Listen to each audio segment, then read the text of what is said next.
कली ने राजा के चरणों को पकड़ लिया। राजा परीक्षित ने कहा, नते गुणाकेश यशोधराणां वृद्धाञ्जलिर्वै भयमस्ति किंचन नावर्तितव्यं भवता कथंचन क्षेत्रे मदीये त्वमधर्म बंधु। राजा परीक्षित ने कहा, तुम अधर्म के बंधु हो, तुम्हें अब डरने की कोई जरूरत नहीं है। अब तुम मेरे शरण में हो, इसीलिए अब तुम मेरे राज्य से चले जाओ। कली ने कहा, आप चक्रवर्ती सम्राट हैं, सभी जगह आपका राज्य है, मुझे कोई स्थान दीजिए जहां पर मैं रहूं। राजा परीक्षित ने अभ्यर्थितस्तदा तस्मै स्थानानि कलये ददौ दूतं पानं स्त्रियासो न यत्र धर्मश्चतुर्विधा।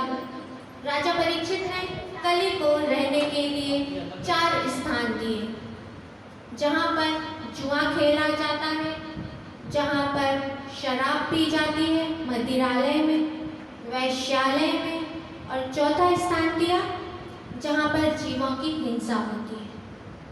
इस प्रकार 4 स्थान प्रदान किए। कली ने कहा, यह चारों तो बड़े ही निकृष्ट स्थान हैं, मुझे कोई और स्थान भी दीजिए। तब परीक्षित जी ने पुनश्च याचमानाय जात रूपा मदात् प्रभु ततो नृतं मदं कामं रजो वैरं च पंचमम्। तब राजा परीक्षित ने कली को रहने के लिए एक और स्थान दिया, स्वर्ण धन में। इस प्रकार अब कली के रहने के 5 स्थान हो गए। जहाँ पर जुआ खेला जाता है वहाँ पर झूठ का, जहाँ पर मदिरा पी जाती है वहाँ पर मद का, जहाँ पर वैश्यवृत्ति होती है वहाँ पर काम का, जहाँ पर जीवों की हिंसा होती है वहाँ पर हिंसा का, और 5वां स्थान दिया था स्वर्ण में। स्वर्ण में रजोगुण का वास होता है। इस प्रकार 5 स्थान दिए।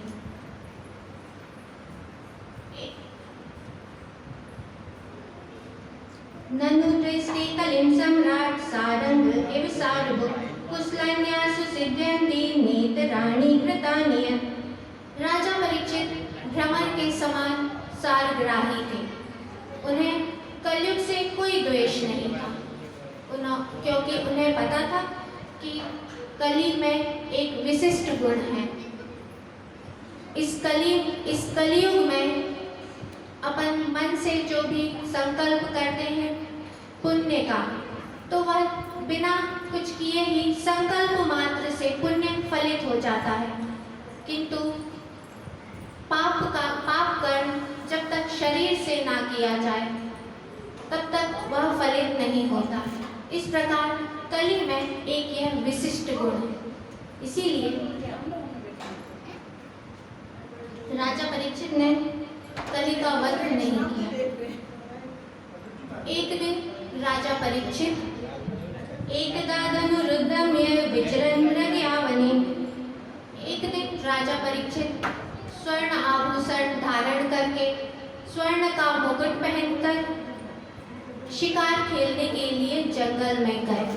स्वर्ण में भी कली का निवास है, इसीलिए कली ने राजा परीक्षित के मुकुट में आकर बैठ गए। राजा शिकार खेलते खेलते अपनी सेना से अलग हो गए और उन्हें भूख प्यास सताने लगी। भूख प्यास से राजा व्याकुल होकर एक ऋषि की कुटिया में गए। ऋषि समाधि में थे। राजा ने अन्न जल की याचना की, किंतु ऋषि समाधि में थे, उन्होंने कोई उत्तर नहीं दिया। राजा परीक्षित ने सोचा कि यह ऋषि पाखंड कर रहे हैं, यह इन्होंने मुझे देखकर ही ऐसी मुद्रा बना ली है कि मैं तप में स्थित हूँ। राजा परीक्षित को क्रोध आ गया और राजा परीक्षित ने क्रोध में आकर वहाँ पर एक मृत सर्प पड़ा हुआ था, उसे धनुष की नोक पर उठाकर ऋषि के गले में डाल दिया और वहाँ से अपने नगर आ गए। ऋषि के बालक थे श्रृंगी। वो कौशिकी नदी में जल क्रीड़ा कर रहे थे ऋषि बालकों के साथ। उन्हें जैसे ही पता चला कि राजा परीक्षित ने मेरे पिता के गले में मृत सर्प डाल दिया है, उन्हें क्रोध आ गया और ऋषि बालक ने वही कौशिकी नदी का जल हाथ में लेकर राजा परीक्षित को शाप दिया। इति लंघित मर्यादम तक्षका सप्तमे हनि दक्षति अस्मुकुलांगारा चोदितो मे कृतागुहम्। जिस कुलंगार राजा परीक्षित ने मेरे पिता के गले में मृत सर्प डाला है, उसे आज से 7वें दिन तक्षक नाग के डसने से उनकी मृत्यु होगी। इस प्रकार राजा परीक्षित को श्राप देकर ऋषि बालक अपने पिता के पास आए और रोने लगे। उनके रोना सुनकर ऋषि की समाधि भंग हुई और उन्होंने पूछा अपने पुत्र से कि बेटा क्यों रो रहे हो।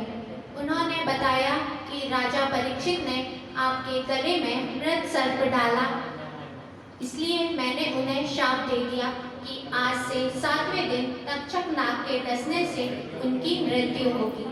ऋषि को बड़ा ही दुख हुआ। उन्होंने तुरंत सूचना भिजवाई राजा परीक्षित के पास। राजा परीक्षित को जैसे ही ज्ञात हुआ कि मुझे शाप मिला है, मेरे पास 7 दिन ही शेष बचे हैं, उन्होंने तुरंत सभी आसक्तियों का परित्याग किया, जन्मेजय को राजा बनाया और मुनि व्रतो मुक्त समस्त आसक्तियों का परित्याग करके गंगा जी के किनारे मुनि व्रत धारण करके आमरण अनशन का व्रत लेकर बैठ गए।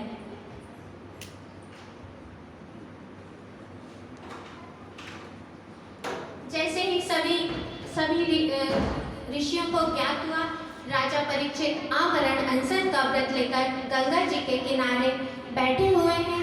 सभी ऋषि महर्षि अत्रि, वशिष्ठ, च्यवन, भृगु, पराशर, भरद्वाज, गौतम, पिप्लाद आदि जितने भी बड़े बड़े ऋषि थे, सभी राजा परीक्षित का व्रत आमरण अनशन व्रत देखने के लिए वहां उपस्थित हुए। राजा परीक्षित ने सभी से हाथ जोड़कर प्रश्न किया, जो सर्वथा नियमाण है उसका क्या कर्तव्य है। इस प्रकार राजा परीक्षित सभी से प्रश्न कर ही रहे थे, उसी समय तत्राभवत् भगवान् व्यासपुत्रो यद्दक्षयागामन् मनोनपेक्षा अलक्षलिंगो निजलावतुष्टो व्रतश्च बाले ब्रह्मदूतवेषः। उसी समय शुकदेव भगवान का वहाँ आगमन हुआ। बोलिए शुकदेव भगवान की जय।